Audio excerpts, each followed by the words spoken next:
anak yang memiliki kecerdasan juga harus kita berikan bimbingan. Kenapa? Atau ketika dia punya masalah, itu kita bisa membedakan mana bimbingan dan mana konseling. Kalau bimbingan itu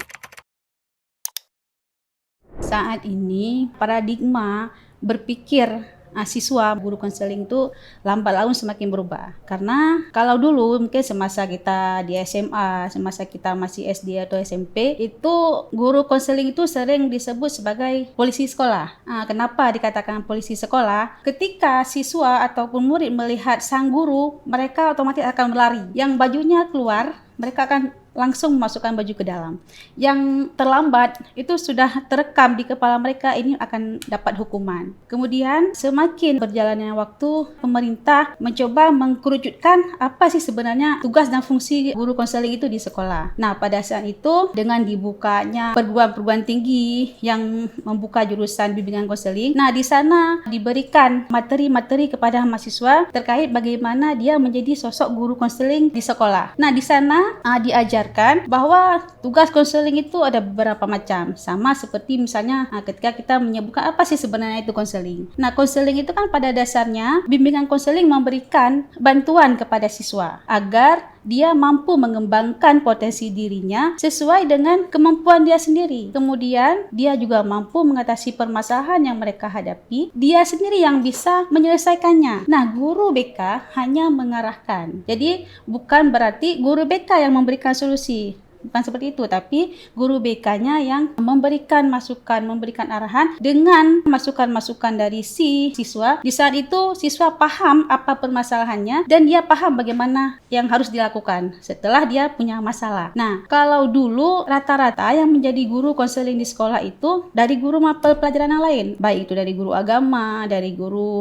PKN atau guru yang memang diberikan jam tambahan khusus, karena untuk guru konseling itu rata-rata sekolah itu masih kurang. Makanya dibukalah peluang-peluang di beberapa universitas atau di beberapa kampus untuk dibuka jurusan konseling agar ketika permintaan konseling di sekolah itu daya tampungnya itu memenuhi. Jadi disitulah makanya paradigma berpikir siswa terhadap guru konseling itu semakin berubah. Mungkin kita bisa melihat ketika dulu guru konseling itu rata-rata gurunya, kalau yang laki-laki itu tinggi besar, berewokan, tampangnya sangat, sehingga ketika sang guru lewat, itu langsung seperti yang saya sampaikan tadi, siswa akan menjadi ketakutan. Siswa merasa ini polisi sudah datang ini.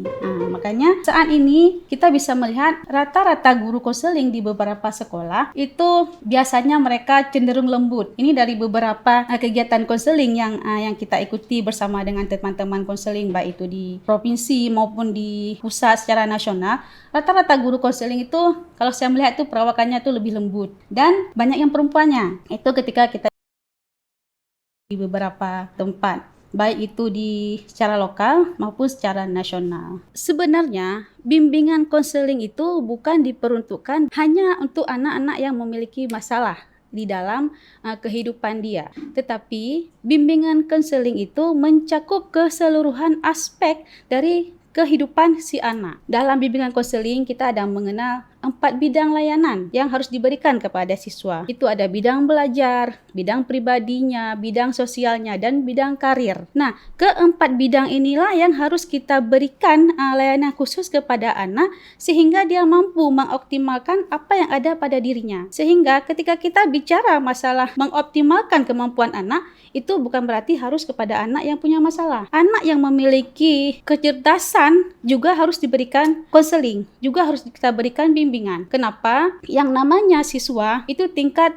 perkembangan usianya itu dalam proses tumbuh kembang. Nah, di sana itulah perlu guru. Walaupun dia itu punya kemampuan lebih, punya kecerdasan yang memang bagus, tetapi sang guru harus mengarahkan. Sang guru juga harus bisa membimbing si siswa apakah kecerdasannya itu sudah ditempatkan di tempat yang benar. Kemudian dengan berkembangnya kemajuan zaman saat ini, peranan guru konseling juga difokuskan bagaimana memberikan layanan peminatan kepada anak. Nah, ketika si anak, katakanlah dia duduk di kelas 3 SMP atau yang setara, di sana kita bisa mengarahkan anak sekolah apa sih yang memang cocok untuk dia dengan kemampuannya dia. Belum tentu semua anak itu sama kemampuan dia. Maka disitulah guru BK mungkin dalam bentuk dia bisa memberikan dalam bentuk semacam angket, contohnya mungkin kunci karir. Guru BK bisa memberikan kunci karir ke anak, dia bisa memilih jurusan apa. Jadi sehingga kecerdasannya itu dapat ditempatkan sesuai dengan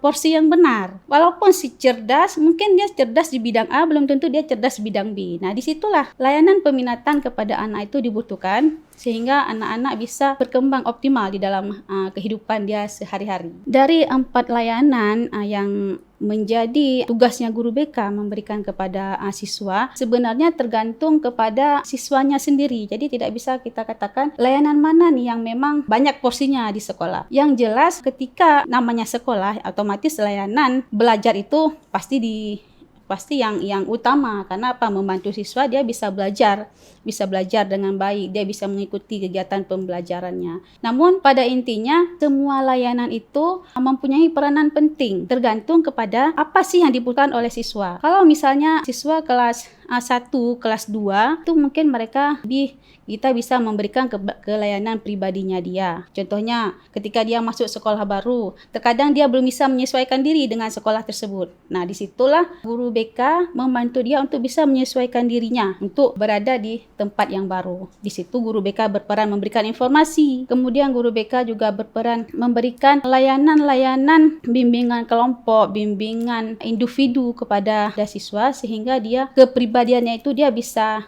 tumbuh dan bisa paham kenapa dia berada di sekolah tersebut. Namun banyak juga kalau kita melihat di sekolah-sekolah yang boarding, terkadang di awal-awal semester baru itu layanan pribadi juga sangat dibutuhkan. Kenapa? Dia menyesuaikan diri dari rumah berada di sekolah. Dengan waktu 24 jam di sekolah, bagaimana dia mengatur makannya, bagaimana dia mengatur tidurnya, bagaimana dia mengatur belajarnya, itu harus diberikan informasi, harus diberikan layanan oleh si guru BK, juga dibantu oleh wali kelas, dibantu oleh bidang kesiswaan agar dia mampu bertahan di sekolah tersebut. Ya kan otomatis ada perubahan dari rumah ke sekolah. Mungkin pola-pola yang dibangun orang tua dengan di sekolah itu bisa jadi mungkin berubah atau ada yang berbeda. Nah, disitulah peranan guru BK untuk memberikan informasi layanan kepada siswa sehingga dia bisa paham terhadap dirinya sendiri. Kepada anak yang cerdas maupun dengan anak yang mungkin dalam kata kutip malas, mungkin yang dikatakan seperti itu, pada intinya itu sama sebenarnya. Semua layanan yang ada di BK itu semuanya bisa ditempatkan. Namun mungkin dari segi materinya, dari segi diberikan layanan itu yang perlu kita buat materi tersendiri. Contohnya misalnya ketika kita berbicara berhadapan dengan siswa yang cerdas. Siswa yang cerdas biasanya dia akan datang sendiri. Dia akan mengungkapkan apa sih yang harus saya lakukan agar saya bisa belajar lebih yakin, agar saya bisa belajar lebih tekun.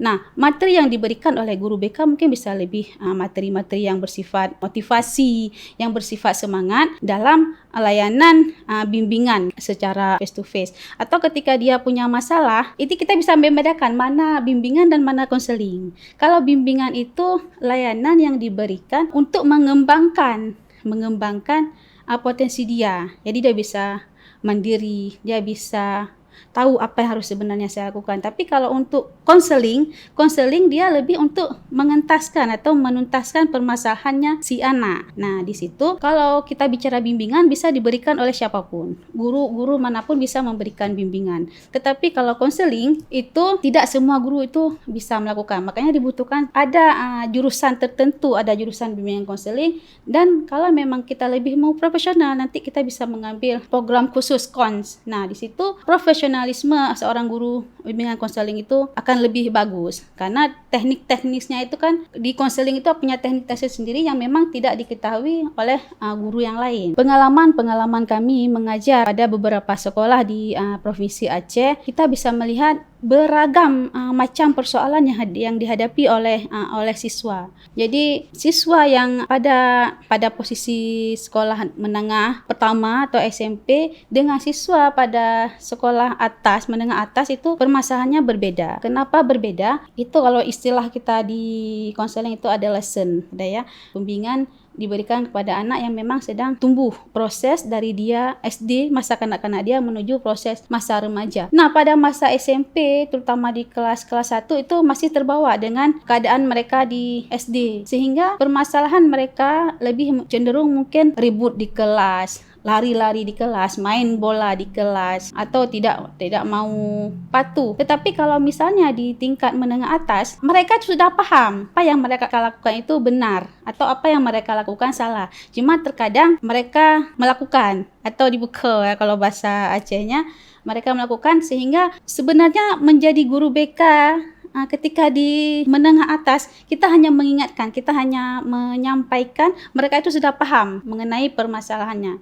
Berbeda dengan siswa di SMP. Nah, saat ini permasalahan yang sering muncul di kalangan remaja, terutama remaja-remaja tingkat menengah atas, itu semakin kompleks. Banyak sekali memang permasalahan yang sangat miris yang kita hadapi selama ini. Sehingga menjadi guru, terutama guru BK, itu harus benar-benar dia bisa memfokuskan perhatiannya terhadap anak-anak yang memang mengalami permasalahan-permasalahan khusus seperti saya sampaikan tadi. Itu ya katakanlah seperti narkoba, kemudian ada permasalahan pergaulan bebas. Nah, ini fungsi orang tua, fungsi kontrol orang tua, fungsi kontrol keluarga ini yang harus sangat dibutuhkan, karena sekolah bukan hanya sekolah yang berperan penting memberikan pendidikan kepada anak, tetapi pusat pendidikan itu ada keluarga, sekolah, masyarakat, itu sangat penting dalam membentuk pribadi yang baik. Oleh karenanya, siswa pada tingkat anak-anak itu guru BK membentuk anak, dibentuk karakternya. Ketika dia masa kanak-kanak, itu karakter anak kita bentuk. Ketika kita di SMP, anak sudah memasuki usia SMP, itu kita mengembangkan karakternya dia. Dan ketika dia sudah memasuki dunia perkuliahan, itu tinggal dimantapkan. Tapi kalau dari dasar, dari pertama, karakter yang dibangun sudah rusak, maka sulit untuk kita bisa memantapkan karakter dia ketika dia sudah kuliah nantinya. Jadi mengingat berbagai macam persoalan yang dihadapi oleh anak kita di luar sana, makanya guru bimbingan konseling itu sangat dibutuhkan untuk suatu sekolah agar apa yang dia kerjakan, apa yang dia cita-citakan itu ada yang mengarahkan. Di guru mata pelajaran lain juga tetap memberikan motivasi, tetap memberikan materi, namun peran guru BK itu tidak bisa kita niscayakan untuk suatu sekolah. Walaupun demikian, harus kita ingat keluarga punya peranan penting di dalam memantapkan si anak sehingga dia tidak terjerumus kepada permasalahan-permasalahan yang tidak diinginkan. Jika video ini bermanfaat untuk Anda, silakan subscribe, like, dan nyalakan loncengnya.